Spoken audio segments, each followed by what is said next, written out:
ഫേസ്ബുക്കിൽ FB കണ്ട social മീഡിയയിൽ കണ്ട പോസ്റ്റാണ്. അതെ, സോഷ്യൽ മീഡിയയിൽ കണ്ട പോസ്റ്റാണ്. അത് അല്ലു അർജുൻ ഈ സമാനമായി തന്നെ ഒരു ക്രൗഡിൽ ഒരു ആരാധിക മരിച്ചു, അതുമായി ബന്ധപ്പെട്ട പ്രശ്നത്തിലാണല്ലോ. ഒരു ദിവസമെങ്കിലും ജയിലിലിടാൻ രേവന്ത് റെഡ്ഡിക്കായി ദിവ്യ ഉണ്ണി ഇപ്പോൾ പോലീസിന്റെ കൺമുന്നിൽ കൂടി അമേരിക്കയ്ക്ക് പോയി എന്നുള്ളതാണ്. അതെ അതെ അതെ അതെ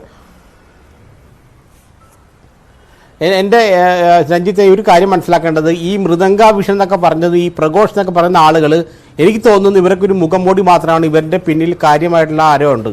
കാരണം അല്ലെങ്കിൽ ഉന്നതങ്ങളിൽ അത്ര സ്വാധീനമുള്ള ആരോ യഥാർത്ഥത്തിൽ ഈ പരിപാടിയുടെ സംഘാടകർ.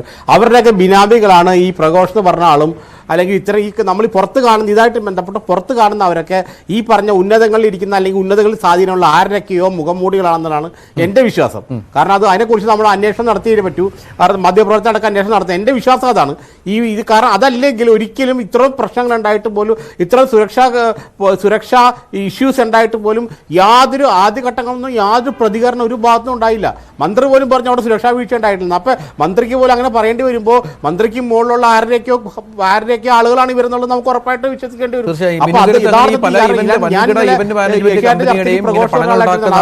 സംഗതികളുടെയൊക്കെ പുറകിൽ ചില ബിനാമി ഇടപാടുകളൊക്കെ ഉണ്ടെന്നുള്ളത് നമ്മൾ പണ്ട് തൊട്ടേ നടക്കുന്ന കാര്യമാണ്. ഇവിടെ സുനാമി വന്നാലും എന്ത് വന്നാലും ഒരു പിരിവുണ്ട്, അറിയാമല്ലോ. അത് ആധികാരികമായിട്ടല്ലാത്തവരാണ് ഇത് മുഴുവൻ പണം ഉണ്ടാക്കുന്ന നന്മ മരങ്ങൾ ഒരുപാട് നമ്മൾ കണ്ടതാണ്. എന്തായാലും ബഹുമാനപ്പെട്ട മുഖ്യമന്ത്രി ശക്തമായ നടപടി ഉണ്ടാകുമെന്ന് പറഞ്ഞു. ശ്രീ സജി ചെറിയാനും പറഞ്ഞിട്ടുണ്ട്. അങ്ങനെ ഉണ്ടാവട്ടെ, ഇല്ലെങ്കിൽ ഇത് തുടർന്നുകൊണ്ടേയിരിക്കും. തീർച്ചയായും.